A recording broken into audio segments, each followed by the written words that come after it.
నమస్తే ఫ్రెండ్స్. ఎన్టీఆర్ గారి సినిమా, త్రివిక్రమ్ గారి cinema Murugan, God of war, God of wisdom. ఈ సినిమా గురించి రోజు రోజుకి వార్తలు విపరీతంగా వైరల్ అవుతున్నాయి. ఈ సినిమాలో విలన్గా, ఆ సినిమాలో ముఖ్య పాత్ర పోషిస్తున్న మన హీరో రాణా గారు, దీన్ని త్రివిక్రమ్ గారు, నాగవంశీ గారు ధృవీకరించారు. కన్ఫామ్గా అతన్ని విలన్గా తీసుకుంటున్నామని, ప్రతి నాయకుడిగా తీసుకుంటున్నామని. నిజంగా ఈ వార్త విని ఎంత ఆనందం వేసిందో. ఇంకా ఈ సినిమా గురించి బోల్డన్ని విశేషాలు, డీటెయిల్స్ మీకు చెప్పే ముందు నాది ఒక చిన్న రిక్వెస్ట్. కొంచెం ఛానల్ని సబ్స్క్రైబ్ చేయండి, కొంచెం ఎంకరేజ్ చేయండి కొత్తగా చూసేవాళ్ళు ఉంటే. నమస్తే. ఇక మ్యాటర్లోకి వద్దాం. ఎన్టీ రామారావు గారు, మన జూనియర్ ఎన్టీఆర్ గారు, అసలు మైథలాజికల్ క్యారెక్టర్లో ఈ యమదొంగ తర్వాత ఎప్పుడూ చేయలేదు. ఈ మధ్య శ్రీకృష్ణుడిగా చేస్తున్నారని రూమర్స్ వచ్చాయి, చేస్తే మంచిది.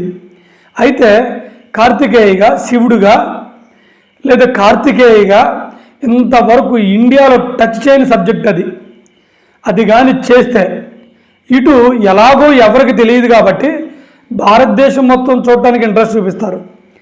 పైగా ఆ క్యారెక్టర్ని మన జూనియర్ ఎన్టీఆర్ గారు చేస్తున్నారు కాబట్టి ప్రాణం పెడతారు.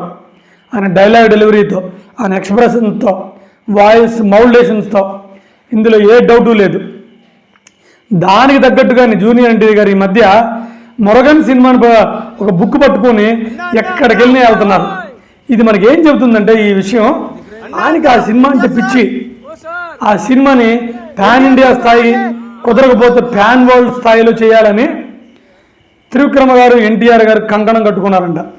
చాలామందితో అన్నారంట, కొడితే కొట్టేద్దాం. ఎందుకంటే ఎవరో ఇంత ఓటుకి తీయని, చూడని కథ అది మురగన్. కార్తికేయ, శివ కార్తికేయ.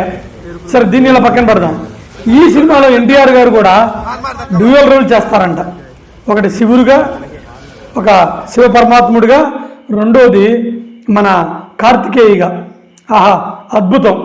అయితే ఇది పూర్తి మైథలాజికల్ సినిమానా, లేకపోతే మైథలాజికల్ బ్యాక్గ్రౌండ్ ఉండే సినిమానా మనకి ఇంకా తెలియరాలేదు. కానీ ఉన్న సమాచారాన్ని బట్టి మాత్రం బాహుబలిలాగా పూర్తిగా మైథలాజికల్ సినిమా. బాహుబలి ఫాంటసీ అనుకోండి. సరే, ఇంకో మ్యాటర్కి వచ్చేద్దాం. ఈ సినిమాలో రాణాను తీసుకుంటున్నారు ప్రతి నాయకుడిగా. అద్భుతం. ఆ సెలక్షనే అద్భుతం. ఎందుకంటే అలాంటి మైథలాజికల్ క్యారెక్టర్లకి మనం చూసాం. బాహుబలిలో ఎంత అద్భుతంగా నటించారో. బాహుబలి సినిమా హిట్ అయిందంటే ప్రభాస్ గారు ఎంత ఇంపార్టెంటో, కట్టప్ప గారు ఎంత ఇంపార్టెంటో, రాణా గారు కూడా అంతే ఇంపార్టెంట్. ఏం ఎక్స్ప్రెషన్స్, చిన్న చిన్న ఎక్స్ప్రెషన్స్ చిత్తకొట్టి పడేశారు. పైగా త్రివిక్రమ్ గారికి, రాణా గారికి మంచి రిలేషన్ ఉంది. ఏమైనప్పటికీ జూనియర్ ఎన్టీఆర్ గారు, రాణా గారు కలిసి మైథలాజికల్ సినిమా చేయటం ఒక అద్భుతం, అమోఘం. పైగా ఈ సినిమాకి ఇంకో ప్లస్ పాయింట్ కూడా ఉంది.